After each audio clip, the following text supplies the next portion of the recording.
नमस्कार दोस्तों, आइए जानते हैं आज राजस्थान की बड़ी खबरें। आज की पहली खबर है कि राजस्थान में सस्ता हुआ गैस सिलेंडर। आम बजट से पहले आम जनता के लिए राहत की खबर आई है। 1 फरवरी से कमर्शियल गैस सिलेंडर के दाम में 7 रुपये की कमी की गई है। यह घटा हुआ दाम सिर्फ 19 किलोग्राम वाले कमर्शियल सिलेंडर पर लागू होगा। घरेलू गैस सिलेंडर की कीमत में कोई बदलाव नहीं किया गया है। किसानों के लिए बजट में बड़ी घोषणा। केंद्रीय वित्त मंत्री निर्मला सीतारमण ने शनिवार को बजट भाषण में किसानों के लिए कई बड़े ऐलान किए हैं। सीतारमण ने कहा कि एग्रीकल्चर, एसएमई और एक्सपोर्ट सहित हमारा ध्यान विकास के 4 इंजन पर रहा है। एग्रीकल्चर हमारे लिए पहला इंजन है। वित्त मंत्री ने कहा किसान क्रेडिट कार्ड पर कर्ज की लिमिट 3 लाख से बढ़ाकर 5 लाख की जाएगी। साथ ही वित्त मंत्री ने कहा कि प्रधानमंत्री धन धान्य कृषि योजना के तहत ऐसे 100 जिलों को चुना जाएगा। ये ऐसी जगह होंगी जहां पर उत्पादकता कम है। इससे वहां पर उत्पादकता बढ़ाने, खेती में विविधता लाने, सिंचाई और उपज के बाद भंडारण की क्षमता को मजबूत करने की दिशा में कदम बढ़ाए जाएंगे। सुखदेव सिंह गोगामेडी के हत्यारे ने शुरू की भूख हड़ताल। श्री राष्ट्रीय राजपूत करणी सेना के अध्यक्ष सुखदेव सिंह गोगामेडी की हत्या की साजिश रचने वाला आरोपी रोहित राठौड़ ने फिर से भूख हड़ताल शुरू कर दी है। उसकी मांग है कि उसे भरतपुर की सेवर जेल से किसी दूसरी जेल में शिफ्ट किया जाए। इससे पहले भी रोहित राठौड़ जेल शिफ्टिंग की मांग को लेकर 18 दिन भूख हड़ताल कर चुका है। वह करीब 8 महीने से सेवर जेल में बंद है। 12 लाख रुपए तक नहीं लगेगा अब टैक्स। वित्त मंत्री निर्मला सीतारमण ने मोदी सरकार के तीसरे कार्यकाल का पहला पूर्ण बजट पेश किया। इस बजट में आयकर छूट को लेकर बड़ा ऐलान किया। मध्यम वर्ग को राहत देते हुए 12 लाख रुपए तक की सालाना आय को पूरी तरह से कर मुक्त किए जाने की घोषणा की गई है। यह छूट नई आयकर व्यवस्था में दी गई है। साथ ही स्टैंडर्ड डिडक्शन को जोड़ने के बाद आयकर छूट की सीमा 12,75,000 हो जाएगी। वित्त मंत्री ने बताया इससे मध्यम वर्ग के लोगों के पास खपत के लिए अधिक पैसे बचेंगे। साथ ही निवेश और बचत भी बढ़ेगी। साथ ही इनकम टैक्स में ओल्ड टैक्स रिजीम के स्लैब में कोई परिवर्तन नहीं किया गया है। राजस्थान में मार्च में कचरे से बनेगी बिजली। यह राजस्थान का पहला प्लांट जिसमें कचरे से बिजली बनेगी। 8 साल के इंतजार के बाद मार्च में कचरे से बिजली बनना शुरू होगी। इससे पहले 15 फरवरी के आसपास इसका ट्रायल शुरू हो जाएगा। लांगड़ियावास में वेस्ट टू एनर्जी प्लांट का काम 90% पूरा हो गया है। इसे फरवरी में शुरू होने की उम्मीद है। प्लांट शुरू होते ही रोजाना 1000 मैट्रिक टन कचरे से बिजली बनेगी। इससे प्रतिदिन 12 मेगावाट बिजली का उत्पादन होगा। नगर निगम को 66 रुपए प्रति मैट्रिक टन रॉयल्टी भी मिलेगी, जिससे हर माह निगम के खजाने में 20 लाख रुपए की कमाई होगी। वहीं कचरे का निस्तारण भी होने लगेगा। पूर्व सीएम वसुंधरा राजे ने महाकुंभ में किया स्नान। झालरा पाटन की विधायक और राजस्थान की पूर्व मुख्यमंत्री वसुंधरा राजे 31 जनवरी को प्रयागराज पहुंची। उन्होंने महाकुंभ में स्नान किया और प्रमुख संतों का आशीर्वाद लिया। राजे ने जूना अखाड़े के प्रमुख स्वामी अवधेशानंद गिरी, जगत गुरु स्वामी रामानंदाचार्य, जगत गुरु स्वामी निश्चलानंद सरस्वती, स्वामी चिदानंद मुनि और प्रसिद्ध कथावाचक मुरलीधर महाराज से आशीर्वाद लिया। राजस्थान की ब्यूरोक्रेसी में बड़ा बदलाव। जयपुर राजस्थान सरकार ने शुक्रवार आधी रात को बड़ा प्रशासनिक फेरबदल करते हुए 53 आईएएस और 113 आरएएस अधिकारियों के तबादले कर दिए। हाल ही 3 संभाग व 9 जिले खत्म किए जाने के चलते इन जिलों में लगे आईएएस पद स्थापना आदेशों की प्रतीक्षा में चल रहे थे। इसके अलावा कई विभाग अतिरिक्त कार्यभार के भरोसे चल रहे थे। इसके चलते लंबे समय से अधिकारियों की तबादला सूची का इंतजार चल रहा था। कार्मिक विभाग में भी सूची को लेकर कई दिनों से काम चल रहा था। तबादला सूची में कुछ अधिकारी मुख्यमंत्री कार्यालय में भी बदले गए हैं। इस आदेश के तहत कई वरिष्ठ अधिकारियों को नई जिम्मेदारियां सौंपी गई हैं। राजस्थान में शराब नीति पर कांग्रेस का विरोध। राजस्थान में भाजपा सरकार की नई आबकारी नीति को लेकर कांग्रेस के वरिष्ठ नेता और पूर्व मंत्री प्रताप सिंह खाचरियावास ने कड़ा विरोध जताया है। उन्होंने मंगलवार को जयपुर में कहा कि भाजपा सरकार ने राज्य में हर गली में शराब की दुकान और बार खोलने की नीति बना दी है। खाचरियावास ने आरोप लगाया कि सरकार ने अधिक राजस्व कमाने के लिए शराब कंपनियों से समझौता कर बड़ा लेन देन किया है। नई नीति के तहत अब 10 कमरों के छोटे होटलों में भी बार खोलने की अनुमति दी जा रही है। उन्होंने कहा कि यह नीति साबित करती है कि भाजपा के लिए धर्म और संस्कृति का मतलब सिर्फ शराब को बढ़ावा देना रह गया है।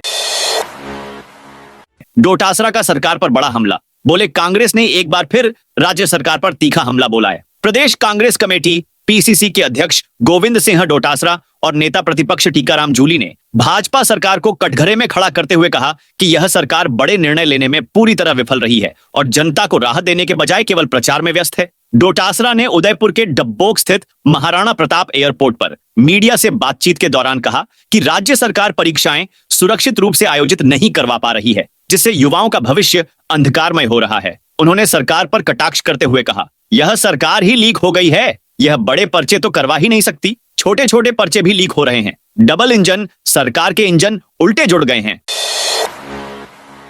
श्री सांवलिया सेठ की दान पेटी से निकले 16 करोड़ प्रख्यात कृष्णधाम। श्री सांवलिया सेठ के मंदिर में चतुर्दशी पर खोले गए भंडार की तृतीय चरण की गणना शुक्रवार को संपन्न हुई। श्री सांवलिया सेठ की दान पेटी से तीसरे दिन की गणना में 3 करोड़ 70 लाख रुपए की राशि निकली। इसके पूर्व में पहले दिन की गणना में 8 करोड़, दूसरे दिन की गणना में 4 करोड़ 54 लाख रुपए की गिनती हुई। 3 चरणों की गणना से कुल 16 करोड़ 32 लाख 5 हजार रुपए की दान राशि प्राप्त हुई है। शेष गणना शनिवार को की जाएगी। अब जनाधार से भी जमीन को लिंक करवाना होगा। जरूरी किसानों को ऑनलाइन जमाबंदी कराने के बाद अब जमीन को जनाधार कार्ड से लिंक किया जाएगा। हर कार्य ऑनलाइन करने की कड़ी में अब जनाधार से जमाबंदी रिकॉर्ड को कनेक्ट किया जाएगा। हालांकि राजस्व विभाग द्वारा जमीन के रिकॉर्ड को ऑनलाइन करने का काम पहले ही किया जा चुका है। राजस्थान सरकार खातेदारी भूमि रिकॉर्ड को ऑनलाइन करने के संदर्भ में किसानों का जनाधार कार्ड नंबर जमाबंदी से जोड़ने का डेटाबेस तैयार करवाने की कवायद में जुटी है। इसके तहत लोगों को अपनी जमीन जनाधार से लिंक करवानी होगी। इसके जरिए एक यूनिक लैंड आईडी बनाई जाएगी। हल्का पटवारी दीपक शर्मा ने बताया कि खेतों में जाकर इसके बारे में किसानों को जानकारी भी दी जा रही है। अब तक 45% जमीनों को जनाधार कार्ड से लिंक कर दिया है। मोबाइल, टीवी, कैंसर की दवा सहित ये चीजें हो गई सस्ती। वित्त मंत्री निर्मला सीतारमण ने बजट 2025 पेश कर दिया है, जिसके बाद संसद को 3 फरवरी तक के लिए स्थगित कर दिया गया है। ऐसे में सबकी निगाहें उन अहम घोषणाओं पर थीं जो आम आदमी को राहत दे रही थीं। ये इनकम टैक्स से जुड़ी है या फिर सरकार किन चीजों को सस्ता या महंगा कर रही है, क्योंकि इनके दाम बढ़ने या घटने का सीधा असर आम आदमी की जेब पर पड़ता है। इनमें मोबाइल से लेकर कैंसर तक की 36 दवाइयां सस्ती कर दी गई हैं। इसके अलावा और भी कई चीजें हैं जिन पर वित्त मंत्री ने बजट 2025 में बड़ी राहत दी है। बुजुर्गों के लिए बजट में बड़ी घोषणा। बजट 2025 में वित्त मंत्री निर्मला सीतारमण ने देश के सीनियर सिटीजन्स के लिए कई घोषणाएं की हैं। सरकार ने वरिष्ठ नागरिकों को बड़ी राहत देते हुए उनकी टैक्स छूट सीमा दोगुनी कर दी है। अब यह छूट 50,000 से बढ़ाकर 1 लाख रुपए कर दी गई है, जिससे उन्हें कर बचत में राहत मिलेगी। इसके अलावा स्वास्थ्य क्षेत्र में महत्वपूर्ण फैसले लिए गए हैं, जिनका सीधा लाभ जनता को मिलेगा।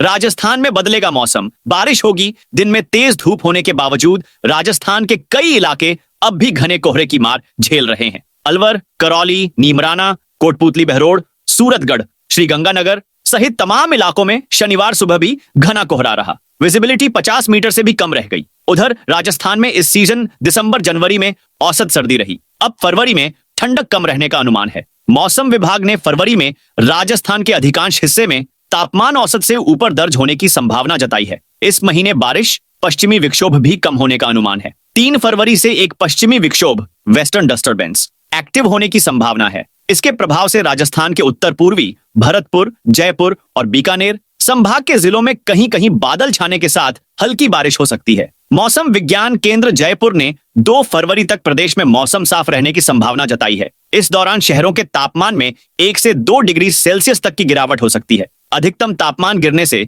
दिन में गर्मी थोड़ी कम होगी। मुख्यमंत्री मंगला पशु बीमा योजना में यह जिला आगे प्रदेश में। मुख्यमंत्री मंगला पशु बीमा योजना में पशुओं का बीमा कराने में राजसमंद जिला 10वें स्थान पर है, जबकि जयपुर 17वें और उदयपुर 30वें स्थान पर रहा है। सरकार की ओर से पशुपालकों के पशुओं का निःशुल्क बीमा करवाया जा रहा है। प्रदेश में 21 लाख पशुओं के बीमा कराने का लक्ष्य निर्धारित किया गया था, लेकिन गुरुवार तक 12,10,441 पशुओं का बीमा हुआ है। पशुपालकों के कल्याण के लिए राजस्थान सरकार की ओर से बजट में मुख्यमंत्री मंगला पशु बीमा योजना शुरू करने की घोषणा की गई थी। इसके तहत प्रदेश में 13 दिसंबर 2023 से योजना प्रारंभ हुई। योजना की शुरुआत से सरकार की ओर से इसकी नियमित मॉनिटरिंग की जा रही है। प्रदेश में प्रथम स्थान पर रहने वाले बांसवाड़ा जिले में 33,685 पशुओं के बीमे का लक्ष्य दिया गया था। किसानों के बनेगी फार्मर आईडी। अब किसानों की विशिष्ट फार्मर आईडी बनेगी। यह आईडी 11 अंकों की होगी। राज्य सरकार द्वारा किसानों के लिए इसी महीने से प्रदेश में एग्रीस्टैक योजना शुरू कर रही है। इसको लेकर 5 फरवरी से ग्राम पंचायत पर शिविर लगाए जाएंगे। झुंझुनू जिले में 13 तहसीला में 330 ग्राम पंचायत के अंदर ये कैंप लगाए जाएंगे। योजना के अंतर्गत किसानों की जानकारी का व्यापक डेटाबेस तैयार करते हुए प्रत्येक किसान को 11 अंकों की विशिष्ट फार्मर आईडी प्रदान की जाएगी। इससे किसानों को केंद्र एवं राज्य सरकार की कल्याणकारी योजनाओं का लाभ पहुंचाने में सुगमता एवं पारदर्शिता आएगी। CM deputy CM Kirodi Rajyavardhan के विभागों में अफसर बदले। बजट से पहले भजनलाल सरकार ने ब्यूरोक्रेसी में बड़ा बदलाव किया है। शुक्रवार रात को जारी हुई ट्रांसफर लिस्ट में सीएम से लेकर दोनों डिप्टी सीएम और आधा दर्जन मंत्रियों के विभागों में बड़े अफसरों को बदला गया है। डिप्टी सीएम दिया कुमारी, ग्रामीण विकास मंत्री किरोड़ी लाल मीणा, उद्योग मंत्री राज्यवर्धन राठौड़, यूडीएच मंत्री झाबर सिंह खर्रा के महकमों में आईएएस अफसरों का ट्रांसफर किया गया। सीएम भजनलाल शर्मा ने दी बड़ी खुशखबरी। राजस्थान के मुख्यमंत्री भजनलाल शर्मा ने ईआरसीपी की तर्ज पर western Rajasthan canal project WRCP को जल्द धरातल पर लाने के संकेत दिए हैं। इस बार डीपीआर का बजट जारी किया जा सकता है। जयपुर में जोधपुर संभाग के विधायकों ने इसकी मांग फिर उठाई तो सीएम ने जल्द ही इस पर सकारात्मक कदम उठाने का आश्वासन दिया है। जल संसाधन विभाग के इस प्रोजेक्ट पर प्री फिजिबिलिटी का काम चल रहा है। जोधपुर संभाग के मंत्री अविनाश गहलोत, के बिश्नोई, जोराराम कुमावत सहित अन्य विधायकों ने सीएम आवास में मुलाकात की। यहां सीएम ने अब तक हुए WRCP के लिए किए गए कार्यों पर फीडबैक लिया। उन्होंने इसके लिए सकारात्मक काम करने का आश्वासन दिया है। गोल्ड के दामों ने फिर बनाया रिकॉर्ड। वैश्विक घटनाक्रम के चलते सोने के भाव ने रिकॉर्ड बनाया है। वस्त्र नगरी में सोना पहली बार 84,700 रुपए प्रति 10 ग्राम पहुंच गया। भीलवाड़ा में यह अब तक का उच्च स्तर है। जनवरी में अब तक सोने की कीमतें 6,000 रुपए से ज्यादा बढ़ी है। दिलावर का वीडियो पोस्ट कर दिव्या मदेरना ने ली चुटकी। राजस्थान के शिक्षा मंत्री मदन दिलावर का स्कूली छात्राओं से बातचीत का वीडियो सोशल मीडिया पर काफी दिनों से घूम रहा है। इस वीडियो में दिलावर स्कूली बच्चों से हंसी मजाक कर रहे हैं। कांग्रेस नेता दिव्या मदेरना ने सोशल मीडिया प्लेटफॉर्म एक्स पर इस वीडियो को शेयर करते हुए चुटकी ली है। दिव्या मदेरना ने वीडियो शेयर करते हुए लिखा कि जिन्हें 10वीं कक्षा का बुनियादी ज्ञान भी नहीं है, ऐसे शिक्षा मंत्री हमारे राजस्थान की शिक्षा व्यवस्था सुधारेंगे या बिगाड़ेंगे? भजनलाल सरकार अपने बजट में दे सकती है महिलाओं को कई राहत। राजस्थान में महिलाओं की मदद के लिए महिला मित्र बनाने की तैयारी शुरू हो गई है। ये महिला सुरक्षा के अलावा उन्हें रोजगार उपलब्ध कराने को लेकर भी मदद करेगी। महिला एवं बाल विकास विभाग ने महिला सुरक्षा को लेकर महिला मित्र लगाने की कवायद शुरू की है। इसे लेकर राज्य सरकार बजट में घोषणा कर सकती है। महिला एवं बाल विकास विभाग की ओर से बजट के लिए भेजे गए सुझावों में महिला मित्रों को शामिल किया है। महिला मित्र योजना की प्रथम इकाई के रूप में ग्राम पंचायत के ऊपर एक महिला मित्र बनाई जाएगी।